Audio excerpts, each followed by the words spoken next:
السلام عليكم، ازيكم يا شباب؟ إيه الاخبار؟ ان شاء الله تكونوا بخير وباحسن حال.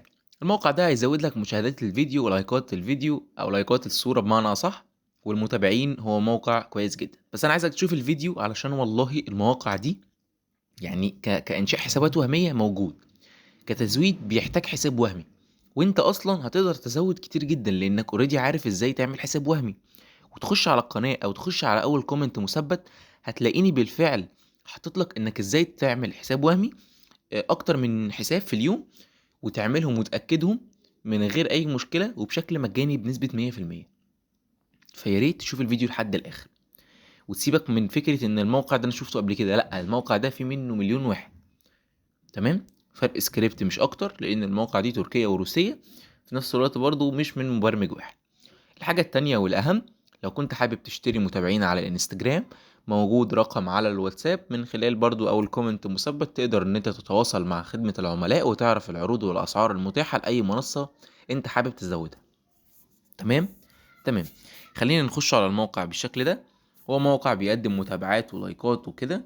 هتخش تضغط على كلمة مدخل، وتسجل بالحساب الغير أساسي اللي أنا قلت لحضراتكم عليه قبل كده، وبتبدأ تضغط على كلمة تسجيل. بيقولك هيستغرق التسجيل وقتا طويلا، سيبك منه، ابدأ ان انت تسجل بس اهم حاجة بالاكونت الغير اساسي عشان دنيتك تظبط والدنيا تمشي. عندك ده مثلا الاكونت وهمي زي ما انت شايف كده، نشر كام صورة، حاطط بايو، حاطط متابعات، وفاهمني الكلام ده كله سهل يعني. وهتحط هنا اسم المستخدم، وتحط الباسورد هنا كده في المكان ده، باسورد الاكونت الوهمي.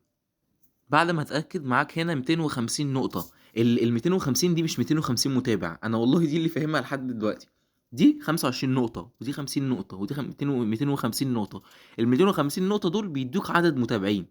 تمام. حتى دي مش 250 مشاهده، دي 250 نقطه بتديك برضو عدد مشاهدات.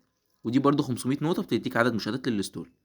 تيجي هنا مثلا تضغط على الفولورز، وتحط اسمك، اسم المستخدم، وتضغط على كلمه بحث عن المستخدم. تمام. زي ما انت شايف كده اهو، بص، تنتظر لحد بس ما يحمل معاك. بعد ما كتبنا الاسم بتبدأ ان احنا نحطه هنا كده عدد المتابعين. بيقول لك هنا 250، طبعا بتحط له 250 نقطة. تمام. بيديك هنا بعدها وقت متبقي. بتنتظر الوقت ده لحد ما يحمل معاك ويجيب لك الواجهة اللي بعد كده، اللي هي واجهة ايه، اللي هي واجهة انه تم تقديم الطلب، وانه خلاص انت هتبدأ انت تزيد عدد متابعين. نفس النظام برضو في اللايكات، نفس النظام برضو في المشاهدات، نفس النظام برضو في الكومنتات. وبتبدأ تزود كل الخدمات الموجودة دي بشكل مجاني. وبعد كده لو حابب يعني بعدها دوس كده وتسجيل خروج، وحط اكونت تاني وزود مرة تانية كل المنصات وكل الخدمات دي. بيقولك اكتمل التقديم، بتروح طبعا على الانستجرام بعدها، بتبدأ ان انت تضغط كده، وطبعا بتأكد الاكونت.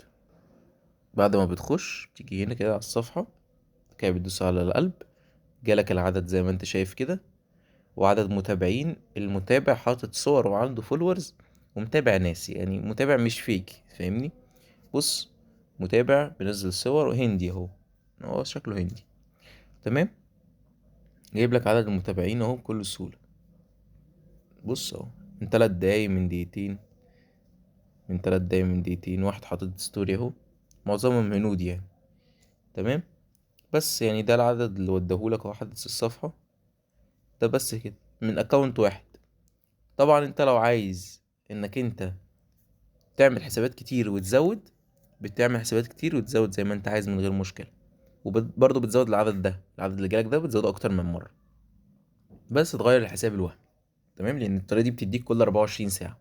ولكن لو غيرت الحساب الوهمي عادي جدا، ممكن تاخد كل 3 دقايق حساب وهمي، وتبدأ انت تسجل وتاخد عدد متابعين. ده كان موضوع النهاردة، اتمنى ان تكونوا استفدتم. شكرا جدا، والسلام عليكم ورحمة الله وبركاته.